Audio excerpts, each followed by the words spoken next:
Coucou, soyez salués depuis votre position et que l'Éternel vous assiste dans cette semaine. Qu'elle soit pour vous une semaine de grâce et de grande bénédiction. Quelqu'un répond Amen. Que Dieu te bénisse. Alléluia. Bien-aimé, ce matin, c'est de ce mot Amen que je suis venu te parler. Amen.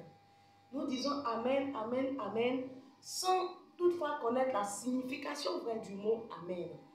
Qu'est-ce que Amen veut dire? Qu'un homme de Dieu parle, on dit Amen. Mais qu'est-ce que Amen veut dire? Alléluia. Parce que je sais qu'il y a des personnes dans les églises qui disent Amen, mais qui ne connaissent pas la signification de ce mot. Gloire à Jésus. Mais Amen veut dire que ce que tu es en train de déclarer là, que cela arrive. Amen veut dire que ce que tu dis sur ma vie là, que cela m'arrive. Oui, j'accepte. Je veux que cela arrive. Ainsi soit fait. Voici ce que Amen veut dire. Alléluia. C'est pourquoi, quand un homme de Dieu vient déclarer une parole prophétique sur ta vie, sinon une parole de bénédiction sur ta vie, bien aimé, donne un Amen puissant, un Amen avec vie, un Amen avec foi qui est capable de faire accomplir cette parole dans ta vie. Alléluia. Quand ton Père spirituel vient et déclare une parole sur ta vie, réponds Amen avec foi. Alléluia. Ne donne pas un Amen bizarre, un Amen fade, un Amen sans vie. Voilà Jésus. Parce que laisse-moi te dire que l'accomplissement d'une parole dans ta vie va dépendre de la qualité de l'Amen que tu donnes à cette parole. Oh, dis-moi Amen. Alléluia. Oui, une parole doit s'accomplir sur ta vie. Ça va dépendre de comment est-ce que tu as accepté cette parole. Est-ce que la parole qui a été libérée sur ta vie, tu as cru en cette parole? Tu crois que Dieu peut vraiment accomplir cette parole dans ta vie? Alléluia. Alléluia. Quelle est la qualité de ton Amen dans ton église? Comment est-ce que tu réponds Amen à la parole qui est libérée sur ta vie? Oh, il peut arriver que tu sois découragé à cause des révélations, des prophéties non accomplies dans ta vie. Mais qu'est-ce que tu sais? Regarde, peut-être ce jour-là, la parole de l'homme de Dieu sur ta vie est accompagnée d'une grâce d'exaucement. Alors quand tu dis Amen avec foi, quand tu dis oui, j'accepte cette parole, je crois que cela peut arriver, je veux même que cela arrive dans ma vie, bien aimé, cette parole va forcément s'accomplir dans ta vie. Alléluia. Réponds Amen avec vie, s'il te plaît. Alléluia. Et je veux aussi te dire que c'est vrai que nous devons répondre Amen avec vie. Cependant, ce n'est pas à tout qu'on dit Amen. Ce n'est pas à toutes les paroles qui sont déclarées ou libérées qu'on répond Amen. Parce que de la même manière, ton Amen peut faire accomplir une parole de bénédiction sur ta vie. Ton Amen est capable aussi de faire accomplir une parole de malédiction sur ta vie. Le monsieur vient, il déclare une parole. Tu ne prends pas le temps d'analyser ce qui a été libéré. Tu n'as même pas entendu et tu dis Amen. Et très souvent, c'est les gens qui dorment dans les églises là. Ce sont eux qui font ça. C'est-à-dire, le gars, il est là, il dort. L'homme de Dieu a parlé, il n'a même pas entendu ce qui a été libéré. Et il déclare, il dit Amen. Il répond Amen. Tu n'as pas entendu ce qui a été libéré. Alléluia. Tu n'as pas entendu ce qui a été déclaré sur ta vie. Ou sinon, ce qui a été dit. Et tu dis oui, que cela arrive. Alléluia. Mais fais attention à la qualité de ton Amen. Fais attention à l'Amen que tu fais sortir comme tu es dans une assemblée. Alléluia.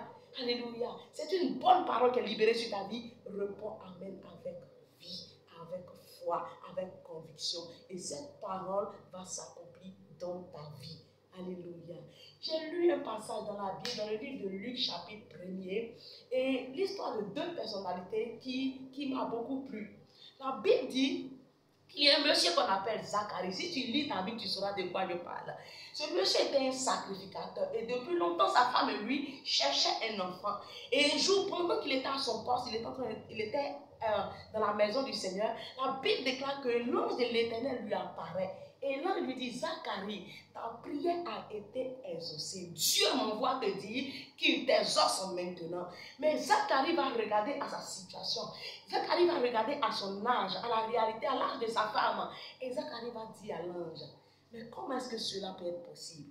Toi aussi, ange, regarde mon âge. Je suis avancé en âge, je suis vieux. Ma femme est devenue vieille. Comment est-ce qu'on peut encore avoir un enfant? Alléluia. Et la Bible déclare qu'à cause du doute, parce que Zacharie n'a pas cru à la parole qui est libérée sur ta vie, il n'a pas donné un Amen qui était capable de faire accomplir tout de suite la bénédiction. Alors, Zacharie va entrer dans sa bénédiction. Pourquoi? Parce que Dieu avait déjà décidé de le bénir. Zacharie va entrer dans sa bénédiction, mais avec difficulté. Nous sommes nombreux dans les églises à entrer dans nos bénédictions avec des difficultés. Pourquoi? Parce que nous ne croyons pas à la parole que nos pères spirituels déclarent sur nos vies. Alléluia.